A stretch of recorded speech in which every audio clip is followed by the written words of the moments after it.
Hi everyone, welcome back to my YouTube channel. You're watching Law by Nilay Kumar, and in the 14th lecture of my Constitution Law series, we'll be studying Article 20 of the Constitution of India for CLAD PG and UGC NET. Okay, uh, so let's see what Article 20 talks about. Article 20 का header बोलता है protection in respect of conviction for offences. अब article 20 के अगर आप देखोगे तो आपको दिखेंगे इनके तीन क्लॉज है. Clause 1 which talks about protection against ex post facto laws. Clause 2 talks about protection against double jeopardy and clause 3 talks about right against self incrimination. Okay, हम इस वीडियो में जो डिस्कस करेंगे 14th वीडियो में हम discuss करेंगे article 20 clause 1. Okay, clause 2 में further parts, clause 2 और क्लॉज 3 जो मैं आगे के दो पार्ट्स में डिस्कस करूंगा. Right, instead of making one single video I have decided to divide it into further parts. तो अब आर्टिकल 20 क्लॉज 1 जरा पढ़ते हैं. आर्टिकल 20 क्लॉज 1 बोलता है no person shall be convicted of any offence except for a violation of a law in force at the time of the commission of the act charged not be subjected to a penalty greater than that which might have been inflicted under the law in force at the time of the commission of the offence. अब अगर आपको ध्यान से दिखेगा मैंने दो चीजें यहाँ पे अंडरलाइन की हैं. पहला, law in force at the time of the commission. दूसरा, penalty greater than that which might have been inflicted under the law in force at the time of the commission of the offense. ठीक है, अब ये दो चीज़ें मैंने क्यों underline की, बिकॉज यही दो एलिमेंट्स है जो हमें protection against ex post facto laws के बारे में बताता है. ठीक है, ये आपका इंट्रोडक्शन है. यहाँ पे आप देख सकते हैं article 20 clause 1 protection against ex post facto laws के बारे में बताता है.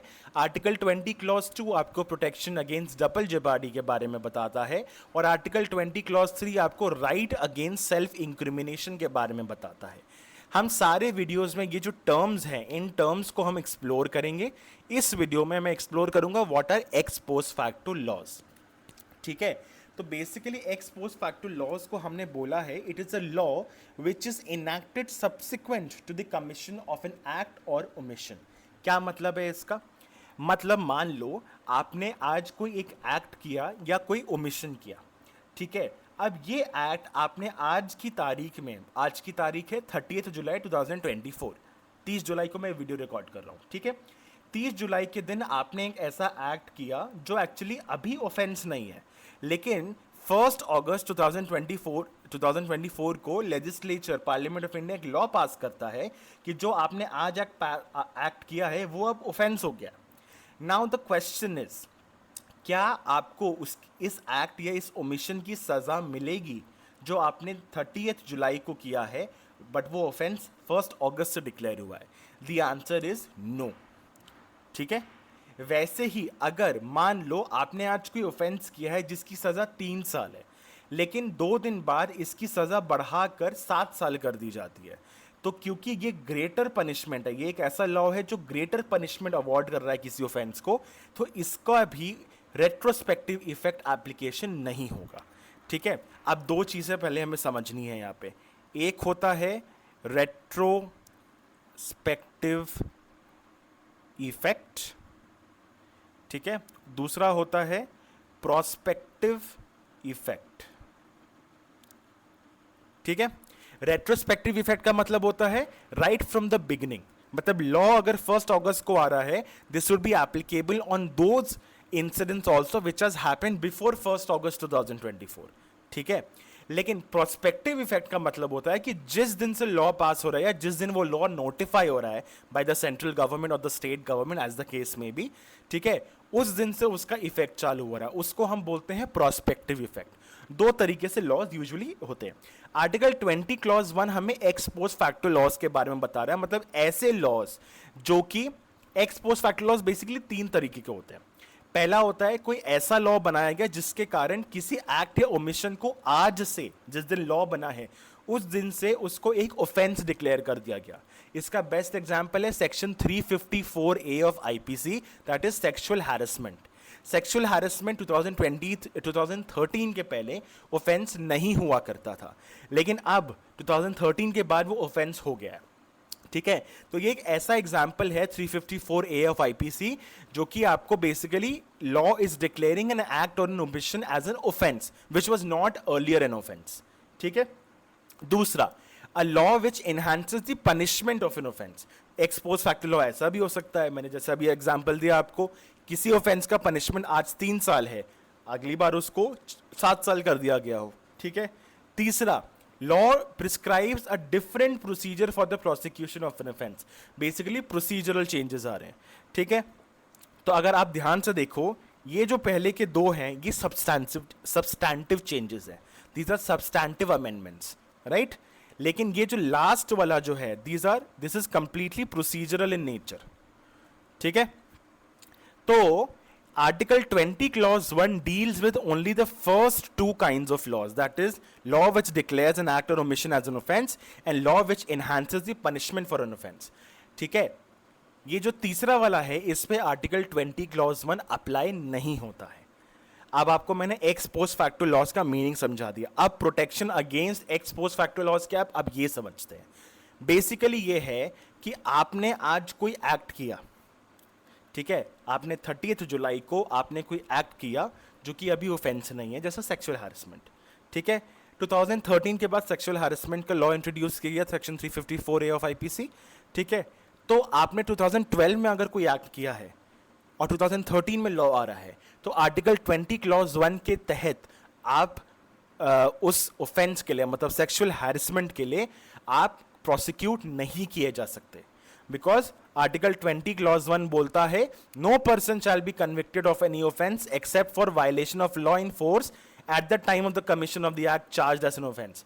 मतलब ऐसा लॉ जो ऑलरेडी एग्जिस्टिंग था, मतलब आपने जिस टाइम पे कमिट किया है ऑफेंस, उस टाइम पे जो एग्जिस्टिंग लॉ होगा सिर्फ उसके लिए आप चार्ज किए जा सकते हो, बस.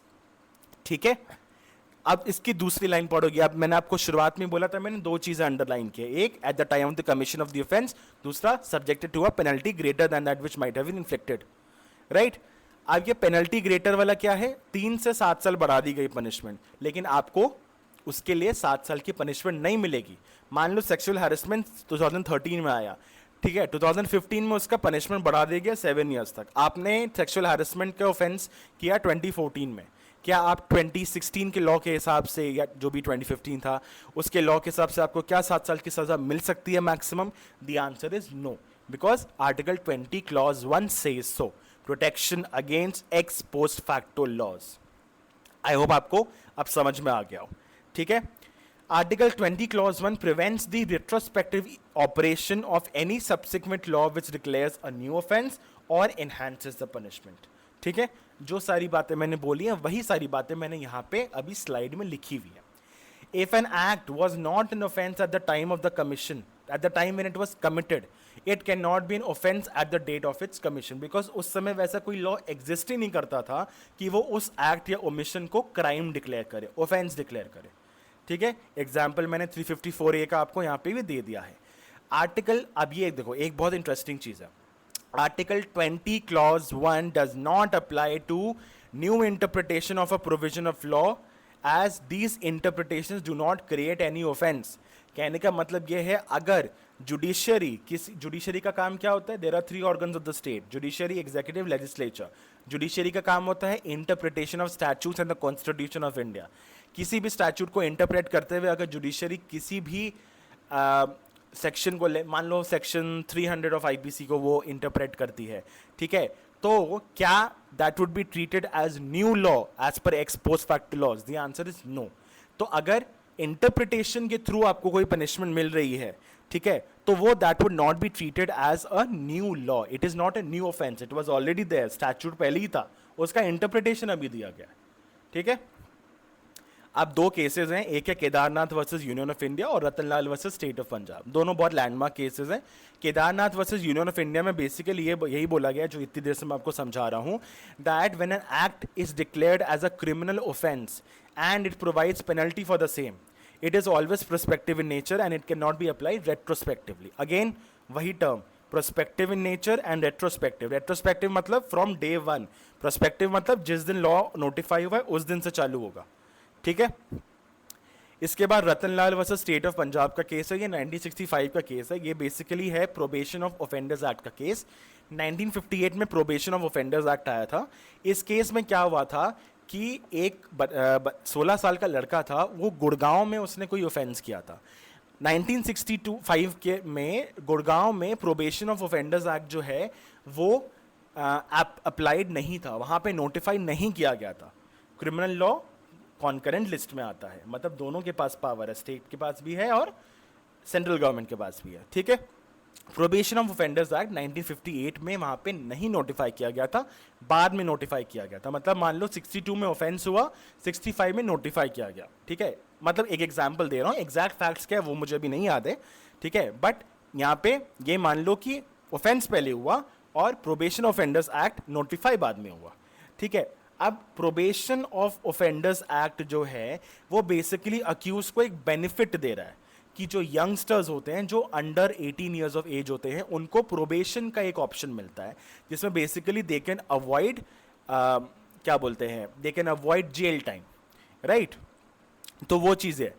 तो क्या इसका रेट्रोस्पेक्टिव इफेक्ट हो सकता है? The answer is yes. इस केस में यही बोला गया था कि if a retrospective effect of a criminal law, basically, right, criminal law की बात हो रही है, article 20 is entirely about criminal law, ठीक है। तो अगर एक कोई retrospective effect of criminal law किसी अक्यूज को बेनिफिट दे रहा है तो उसका रेट्रोस्पेक्टिव इफेक्ट वैलिड होगा and it will not be violative of article 20 clause 1। ये है Ratanlal versus state of Punjab. So this is it for this video. I hope you liked it, and I'm really sorry that I'm uploading this video very late. There have been some technical problems with the laptop due to which I was not able to upload the video on time. So now I'm recording this video and I will try my best to be regular with this video. I'm currently pursuing my master's in law, so it's kind of difficult for me to manage everything, but I'm trying my best to manage everything and be committed to my YouTube channel. So this is it for this video. Don't forget to like and subscribe to my YouTube channel and share this video with all the people you want to, and please help them out. I am providing you free material and free videos without any charge. So please do this. And if you have any concerns, if you have any doubts, feel free to contact me on my Instagram or write an email to me, or you can directly contact me on Telegram as well. So I'll see you in the next video. Bye bye.